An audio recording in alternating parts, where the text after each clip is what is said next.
Nous recevons dans cette émission Koumba Sarr, elle est fondatrice de la maison Yaye, c'est à Dakar. C'est à Dakar. Bonsoir. Bonsoir, comment Bienvenue. allez-vous? Merci beaucoup pour cette invitation. Vous êtes consultante en mode. Oui. Et venez de Dakar à Ouagadougou. Voilà. Un vent qui vous amène, il est frais, il est bon, il porte de bonnes ondes. Ah oui, très très bon. Je suis très contente déjà. Je vous remercie de m'avoir invité dans votre émission parce que c'était très rapide. Donc vous me donnez une vraie opportunité de parler au peuple burkinabé. Et oui, en effet, j'ai commencé, moi je viens de Paris, j'ai grandi à Paris, je suis née à Paris.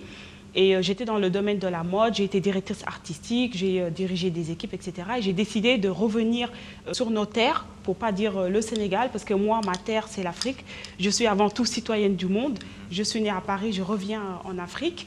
Et donc, oui, j'ai fait un peu une étude de marché pour voir un peu comment ça fonctionnait. Avant de parler d'études de marché, vous faites un contre-courant de ce qu'on a l'habitude de voir, des jeunes Africains qui décident d'aller vivre en Europe pour X ou Y, d'un pays en Afrique de l'Ouest aussi stigmatisé et aussi enclin à cette pratique triste.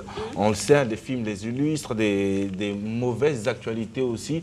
Quel est le choix, pourquoi ce choix, pardon, de faire le courant inverse, d'être celle qui quitte Paris, où tout le monde voit son Eldorado, pour un continent africain que tout le monde veut fuir? Que tout le monde veut fuir. Je vis entre guillemets. Entre guillemets, parce que tout le monde ne fuit pas l'Afrique. Donc moi, c'est un choix, on va dire, radical, pour pas être trop... Donc moi, comme je vous disais, je suis née à Paris, j'ai grandi à Paris. Forcément, je suis quelqu'un de rebelle. Ça, moi, c'est depuis que je suis petite. Je suis quelqu'un, j'affirme ce que je fais, etc.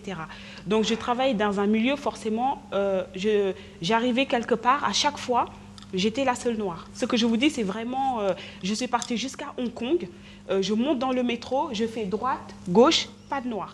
Il n'y a pas de cousin, de cousine. Pas de cousin, pas de cousine. Donc forcément, après, je partais dans des défilés. Dans les défilés, je commençais à avoir un autre regard. J'aime la mode. Mais arrivé à un moment de ma vie, je me suis dit, mais il est temps là, il faut que je me pose des vraies questions. Et je voyais que dans les défilés, pas trop de noirs. Je voyais des grands créateurs qui utilisaient les matières qui venaient de chez nous. Et ça a été ma première révolte.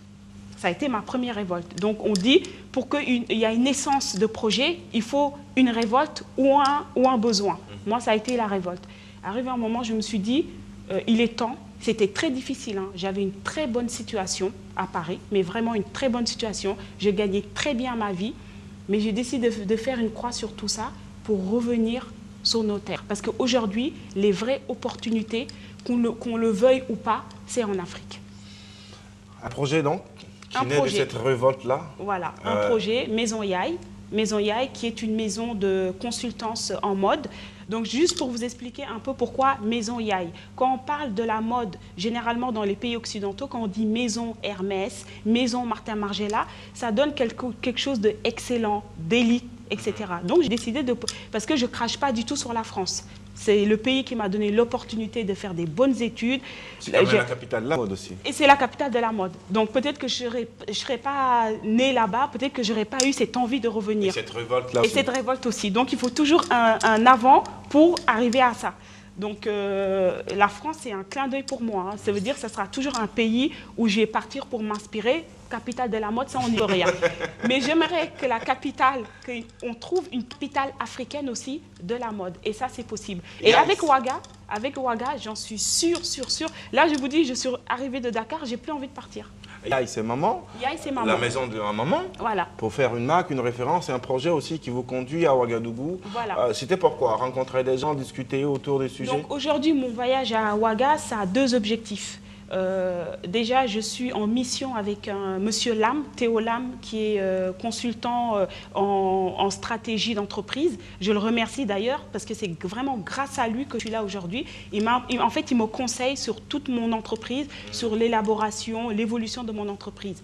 Et lui, il est consultant, il est enseignant à Paris 13, Paris 12, universitaire de Dakar, plein d'universités, il a fait 19 pays en Afrique, etc. Donc un monsieur à qui vraiment on peut faire confiance. Il m'a un peu forcé la main, il m'a dit, il faut aller à Ouaga, vous allez voir, il y a des choses à voir, etc. Et je tenais vraiment à le remercier, parce qu'aujourd'hui, il m'a ramené à Ouaga et j'ai plus envie de partir à Dakar. Parce que je pense que Ouaga a plus d'opportunités que Dakar. Alors, votre combat, c'est de voir la culture africaine via la mode Voilà. s'exporter et même au-delà s'exploser et d'être la chose des Africains déjà pour commencer. Voilà. Vous ne sentez pas que les Africains, eux, sont intéressés déjà par leur culture, par la mode? Si, ils sont intéressés, mais je pense qu'ils n'ont pas une vision réelle. Aujourd'hui, on va porter, ils se disent en fait que les matières qu'on utilise, on peut le faire avec des tenues traditionnelles, etc. Ils n'ont pas vu une personne ou un groupe les motiver justement, leur dire, regardez, aujourd'hui je suis fière parce que je pars dans des écoles, je fais des interventions, par exemple à Serco, j'ai fait une intervention ce matin à IAM et je montre aux jeunes qu'on peut être africain, être fier, réussir en Afrique et avec nos choses de chez nous.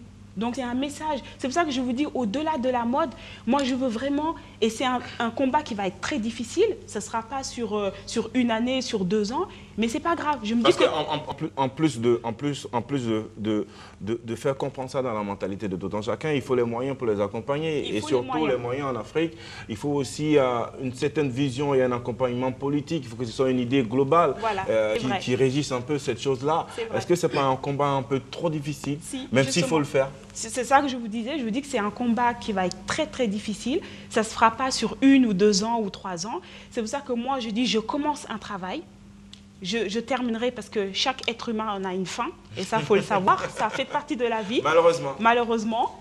Et donc moi je commence ce travail et je me dis qu'au moins, si je meurs, je serai fière. Je dis, j'ai laissé une empreinte. Mais mon Yaye est là.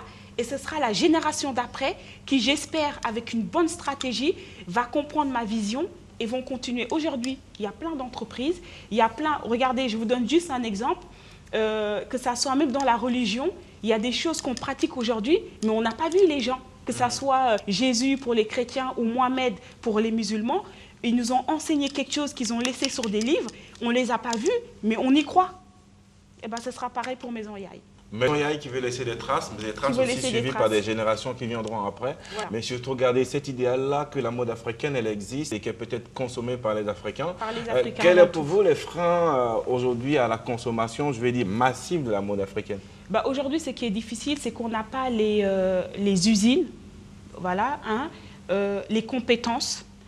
Il faut de la formation, parce qu'avant tout, c'est vrai que chaque domaine d'activité, il faut des formations. Il faut qu'on se forme.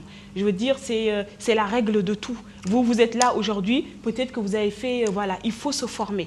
Moi, aujourd'hui, si je me permets de passer aujourd'hui et vous parler de la mode, c'est parce que j'ai un background qui fait que j'ai fait une très bonne école dans la mode. Ça veut dire, je sais de quoi je parle. Ce n'est pas des choses que j'invente. Et après, on peut avoir un don. Ça existe. On peut avoir des dons, mais même quand on a des dons, il faut les travailler et chercher soi-même à dire, maintenant que je sais que j'ai un don, je vais aller dans une école de formation. Et en fait, c'est ça. Aujourd'hui, les tailleurs, je vous parle par exemple au Sénégal, vous venez au Sénégal, vous êtes étonnés. Tous les tailleurs, vous avez à tous les coins de rue, il y a des tailleurs. Mais vous regardez les finitions, zéro. Vous voyez ? Donc c'est ça, c'est aujourd'hui, c'est comment faire. Moi, Maison Yaye, là, juste pour parler du Burkina Faso, parce que je suis ici et que c'est vous qui m'avez invité dans cette émission, mon objectif là, c'est d'ouvrir Maison Yaye à Ouaga. Au Burkina Faso. Pour mener les activités de la maison mère à Dakar. Voilà, c'est ça. Maison mère à Dakar et encore. Moi, je suis open mind. Si je vois que Ouaga, c'est plus d'opportunités, maison mère, Ouaga. Moi, je suis citoyenne du monde.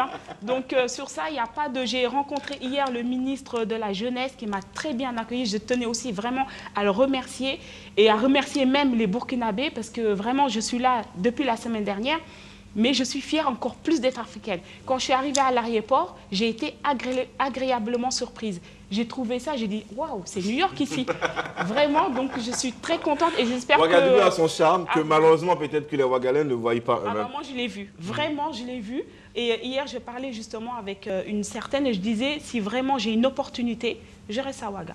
Donc c'est un lancement aussi que vraiment, si j'ai une opportunité, je reste à Ouaga et mon combat, il est africain, il n'est pas que sénégalais ou togolais ou voilà. Un espoir quand même. Voilà. Un espoir. Ah oui, toujours. Vous voyez bien comme moi. Moi-même, j'incarne l'espoir. Elle s'appelle Koumbassa, elle est donc fondatrice de la Maison Yaye, c'est notre invitée dans cette partie de l'émission. Un espoir pour la mode africaine tout de même, malgré cet orage de difficultés autour. Moi, que de l'espoir. Moi, tout est positif autour de moi. Si, comme je vous disais au départ, si vraiment j'ai tout laissé pour revenir ici, c'est que l'espoir, comme on dit, l'espoir fait vivre. Et moi, c'est ma conviction, mon amour pour l'Afrique, mon amour pour les Africains, mon amour pour la jeunesse.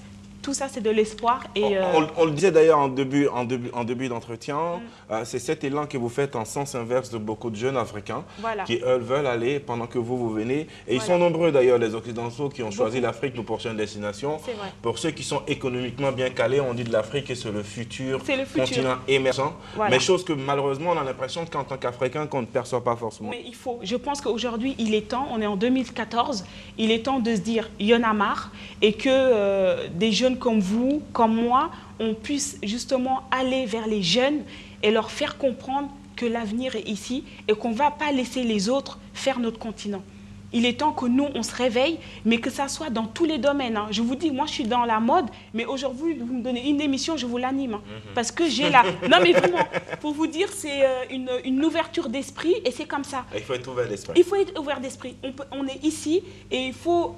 L'Afrique, c'est nous qui allons la construire. Ce n'est pas les chefs d'État.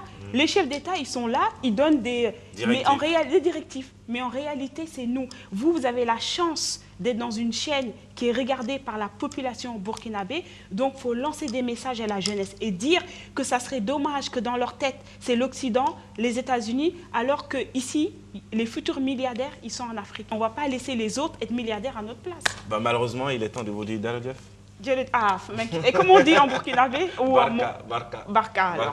À bientôt, Kumba. Merci beaucoup. On espère. Et puis, bon combat, qui est le nôtre, qui est celui de tout le monde. Merci. On espère que tu vas être suivi par des milliers de jeunes en Afrique et partout. Merci beaucoup, en tout cas. À bientôt. À bientôt. Merci beaucoup.